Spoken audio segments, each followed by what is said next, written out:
Welcome to the Bill Kelly Podcast, critical discussions in critical times. Here's your host, Bill Kelly.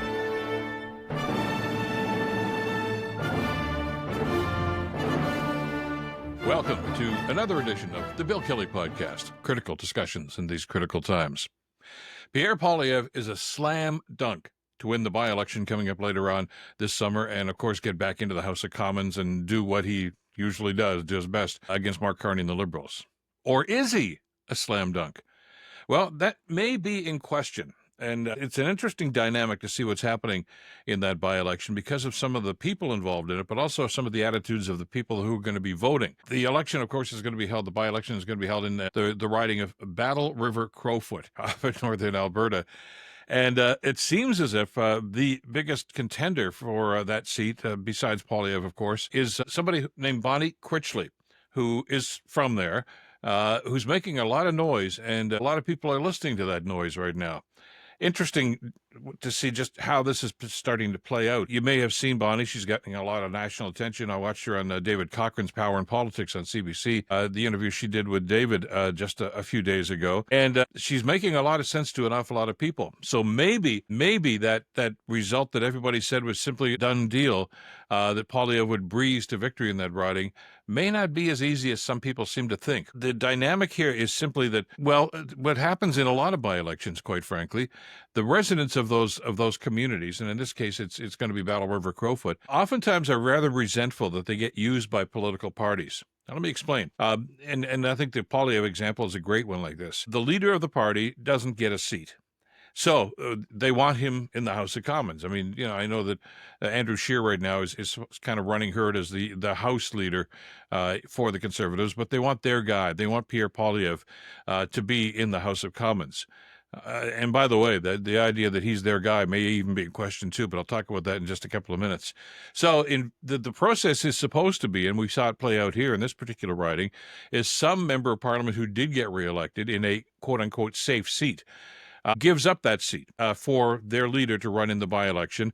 And invariably, by the way, that MP who steps aside is usually rewarded with a nice plush job, which I guess has happened to Damien Carrick. So he's off getting a pretty decent paycheck from somebody else. And Poilievre moves in. But what we're starting to hear now is that an awful lot of the residents resent the fact that Poilievre is simply using their riding. As we heard from Bonnie Critchley and a lot of her criticism over the last couple of days, she said, let's be practical. This guy doesn't know this area. He doesn't really care about it. He's simply using the people in that particular riding in Battle River Crowfoot to get back in. She says, do you really think that he's going to come back and talk to the constituents and talk to them about the concerns in their community? She says, well, she's answering her own question. She says, that's not going to happen. He just wants to use this riding as a ticket to get back into the House of Commons. And she said, I, as a resident, resent that. And I think an awful lot of other people resent it too. And now I don't pretend for a second to understand that I can get inside the head of the residents of a northern Alberta town like this. But I do understand that some people may simply say that, look, we elected an individual, in that case it was Damien Carrick, because we believed in him. He was one of us. He talked to us about issues. And that's why he won such a resounding victory. Now you're going to drop somebody into the riding who really doesn't know and seemingly doesn't care a whole lot about the concerns and the residents in that particular riding. So will there be a pushback? Will the people simply say, we're going to send a message? And that's not uncommon. We've talked about this on the podcast before, that by-elections are usually an opportunity for the residents of that particular riding to send a message, maybe to the government. We saw that with the by-elections in Toronto and a couple of other places in Montreal and out west when Trudeau was still the prime minister. Let's face it, there were a lot of people that were really pissed at Justin Trudeau for a whole lot of reasons. And even in those safe Liberal seats, the Liberals lost, because the residents figured, okay, it's not going to change the dynamic in the House of Commons, but we can send a message. We're going to defeat Trudeau's candidate because we don't like Trudeau. Well, could the same thing be playing out here in this particular riding? Could the residents of Battle River Crowfoot be sending a message not necessarily to Parliament, but to the Conservative Party, saying, don't use us, don't mess with us? We made our choice just a few weeks ago, and now you basically are saying, yeah, but we're going to force this candidate on you because we need to get him in there. Will they push back on that? don't really know, but all I know is the fact that those questions are even being asked these days indicates that maybe this isn't going to be the easy ride that a lot of people seem to think for Pierre Poilievre. Now, there are some contributing factors to this. There is still resentment within the political party, in the Conservative Party, that is, against Poilievre. This is a guy, obviously, who had a great ride for a number of years after he became leader of the Conservative Party, because he was basically being compared to Justin Trudeau. And the Canadians, the voters, did not like Justin Trudeau. Poilievre rose. I mean, let's remember, he had an insurmountable lead. At least people thought it was an insurmountable lead. Before Trudeau stepped down and Mark Carney became the leader of the Liberal Party. And as more than one pundit have claimed, but then came the federal election, and Pierre Poilievre snatched defeat from the jaws of victory and lost not only the election itself, but he lost his own riding. And by the way, some people suggest that that's even a factor, that one of the reasons he lost that riding to the Liberal fanjoy was because the Liberal candidate outworked him in the riding. And I get that can happen.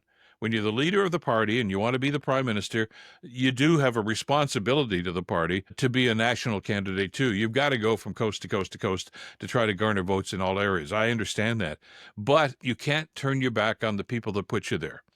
And the people in that particular riding in Orleans, in Ottawa area, said that Poilievre just was a no-show. I mean, he worked just a couple of miles away from Parliament Hill and represented those people, but they said that they hardly ever saw him, didn't pay attention to their issues, and they responded in kind. If that, in fact, is the track record for Pierre Poilievre when it comes to dealing with his residents and his constituents, how do you think the people of Battle River Crowfoot are going to feel, knowing that this guy is thousands of miles away? Probably he's not going to live there, that's for darn sure, and he's probably not going to go visit the riding after that too. So will they send a message to the Conservative Party?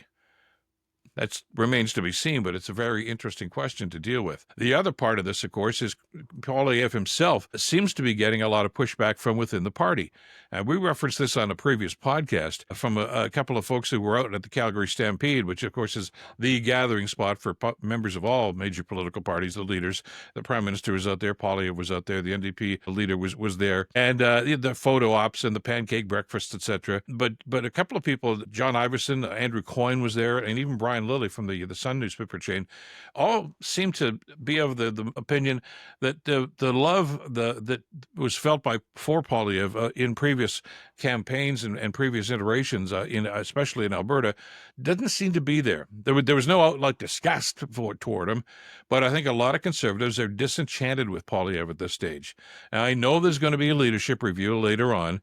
And some people are suggesting that may be a cakewalk too. Others are saying, wait a minute, maybe this isn't the guy. It's one thing to say to get the party to 41%, and they tried to spin the election results and say, look at the great gains that we made. Well, you didn't win. That's the bottom line, is winning, and he didn't win.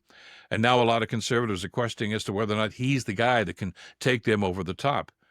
So this may be an opportunity to basically shove him out the door and simply say, okay, if he doesn't get a seat, that's it, you got to step down. And even if he does win, but only wins narrowly in that by-election, does that send a message that Conservatives, when they do the leadership review, think, well, this guy can't really seem to garner the kind of support that we really need to be the party of choice here in Canada? So there's a lot riding on this. I know by-elections tend to oftentimes kind of go under the radar, but this one's starting to gain an awful lot of attention. And a lot of it has to do with Bonnie Critchley herself. She's an independent, obviously a small C conservative, but nonetheless a local resident who's got some very strong views, and I think is representative of an awful lot of the resentment that Conservative voters feel in that particular riding about the Conservative Party foisting a candidate, in this case Poilievre, on them. Critchley herself, of course, has a rather impressive CV. She was a 22-year veteran of the Canadian Forces, served in Afghanistan, actually did some fundraising for first responders and Afghan and Canadian Forces veterans. So her heart's in it. She's certainly dedicated to this. She's not an Alberta separatist. She's quite clear about that. As a matter of fact, she has a lot of disdain for people like that. She served her country under the Canadian flag and is a very strong patriotic Canadian, but wants people in Alberta and specifically in that riding to understand that there are needs and the concerns of these people, and she wants to be their representative in Ottawa. It's a pretty strong argument. Is it going to be enough to change the dynamic there? We don't know. I mean, let's wait until this rolls out, of course, in August 18th, and as to just how the voters are going to respond to it.